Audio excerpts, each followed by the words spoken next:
Hey, welcome back. This is part two. All right, we ended up last with Lionel Lovett, Road to Ensenada. By the way, if you haven't seen part one, stop this video and go watch part one. I don't like people that skip ahead.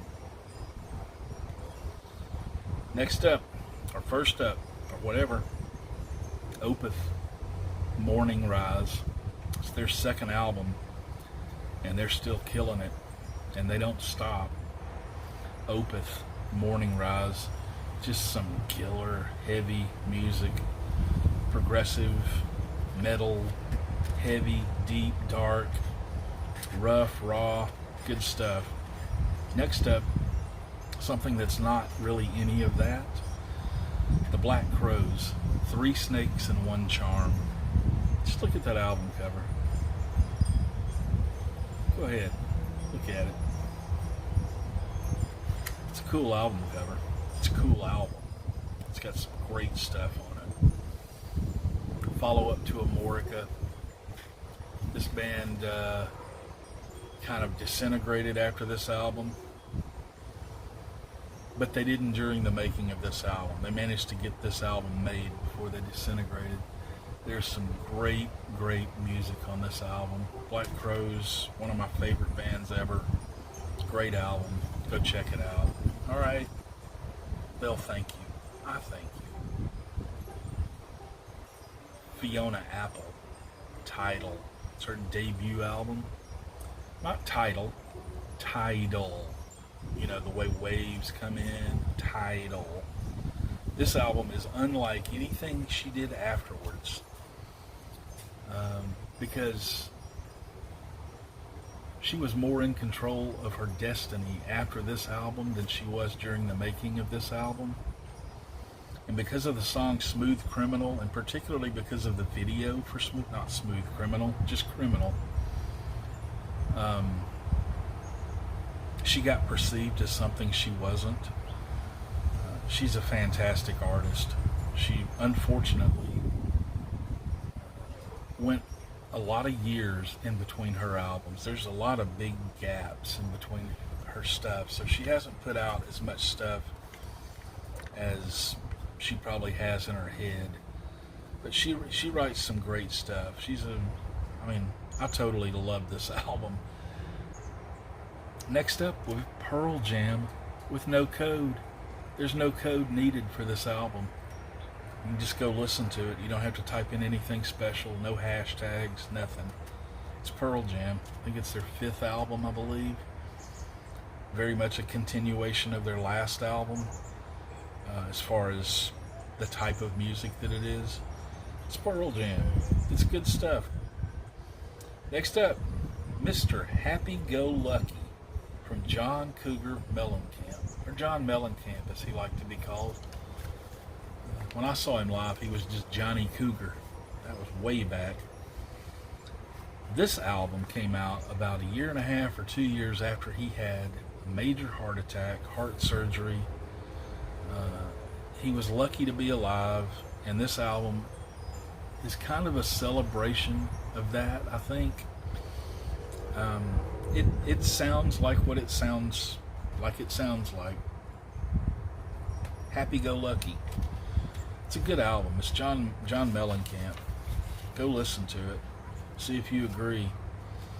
Next up, while Alex Lifeson was putting out Victor, him and the other two dudes were putting out Test for Echo. This album, to me, was about the end of a particular era of Rush. Roll the Bones, Presto, Test for Echo. They all had a very similar kind of feel to them. But I think this was the best of the three. They kind of perfected what they were doing over the course of 6 or 8 years. And when this album came out, I think they thought, okay, we've done that. Now we can go do some other stuff. Very much in line with what they've done throughout the course of their career. But it's good stuff. I really, really like this album. And I think you will too. ZZ Top. Those three guys, that little old band from Texas, put out an album this year called Rhythmine. And just from the title alone, Rhythmine, they're cool. They're cool, man. They make good music. They've gotten back into the blues at this point in their career. And the last two albums are heavily blues oriented, much more so than any of their 80s stuff was. And I really like this era of this band. Their later years, I think, were their early years and their late years were some of their best. Just good stuff on this album. Sheryl Crow, remember her? Yeah. She put out her second album this year, and it was a good one. She's a great songwriter, great singer, got great energy. I don't know what else to say about it other than great 3 times there. So go listen to it if you want to. It's Sheryl Crow. It's good stuff, really. Next up, we have another one by that band that you're going to hear a lot about over the next few videos in this series. Porcupine Tree. Signify is the name of this album. Signify. It is not easy to describe Porcupine Tree. You just kind of have to experience it. And they're one of those bands, I said this before, they're one of those bands, when you push play or drop the needle or whatever it is, you need to be there until the album ends. It's a complete thought. It's a complete package. The songs feed off one another. The energy changes and dwells and pulls off what comes before and what's to come after. And the dude, he's a really good producer among being a great songwriter, a great, just fantastic music maker. He's pretty much everything musical when he makes an album. Writer, player, producer, mixer. He does all kinds of stuff. Next up, we have an album called Enema. And who doesn't need an album called Enema in their collection? It's even spelled with one of those weird little, one of these things. What's that called? Anyway, it's a band called Tool. You won't be able to see it on this album cover down here, but it had one of the coolest album covers, the CD cover anyway. It was kind of one of those, if you look at it from this angle, it's one thing, and if you look at it from that angle, it's another thing. It was one of those. But beyond that, the music on this album, the production, the story they tell, the stories they tell, the Tool weirdness, coolness, bigness, heaviness, everything about it. This is a killer album. Plus, it's kind of a shout out to one of my favorite comedians ever, Bill Hicks. Go listen to it. It'll knock your socks off.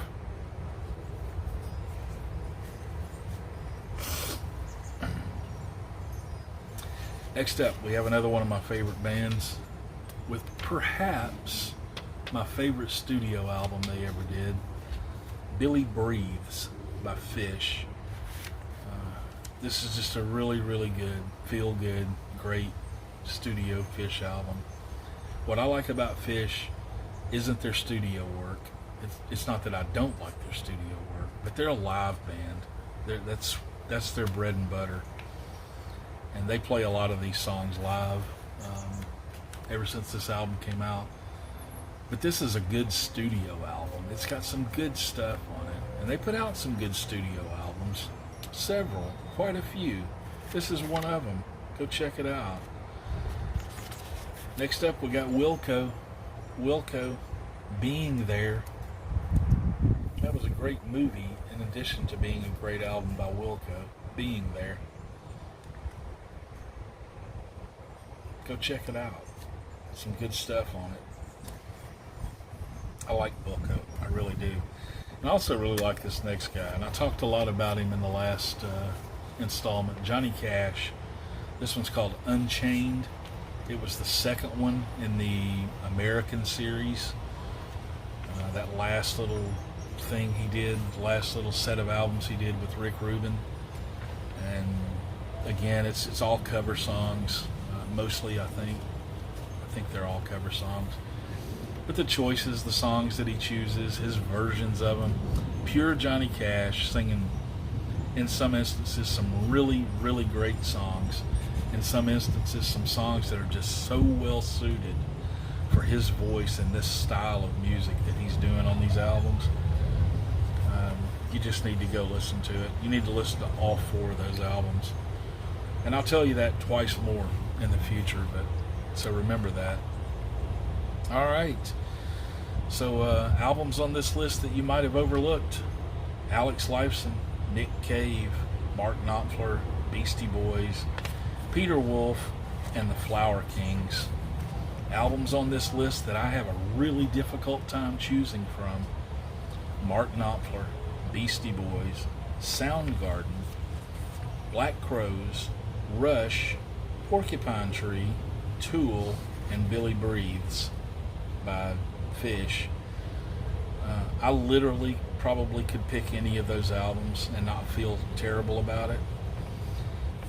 But I believe my favorite album from 1996 is Tool, Enema. It's just so good. It's a great album by a great band, and they were just killing it at that time. They're still killing it. As you know, few and far between as those deaths are, they still kill it. They can't do anything wrong to me musically, for me musically. This album's got some weird stuff on it. It's got some little, I don't know, weird vignettes and strange things and oddball things, but it all comes together to give you an experience that you don't get from very few other bands. I can't talk, but that's okay. There are very, very few artists that do weird stuff the way Tool does and make it not be so weird that you don't want to listen to it.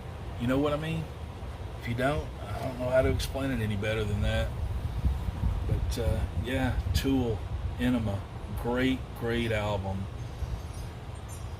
There's some really great albums on this list. All of those that I said are overlooked, you at least need to hear. And those last 8 that I mentioned as among my favorites, you should definitely check those out. That Mark Knopfler album is stellar. Black Crowes, can't beat them. There's some really good stuff on there. So 96 was a fantastic year for music, if you ask me. There are going to be some people that say, hey, you didn't mention that album. What about?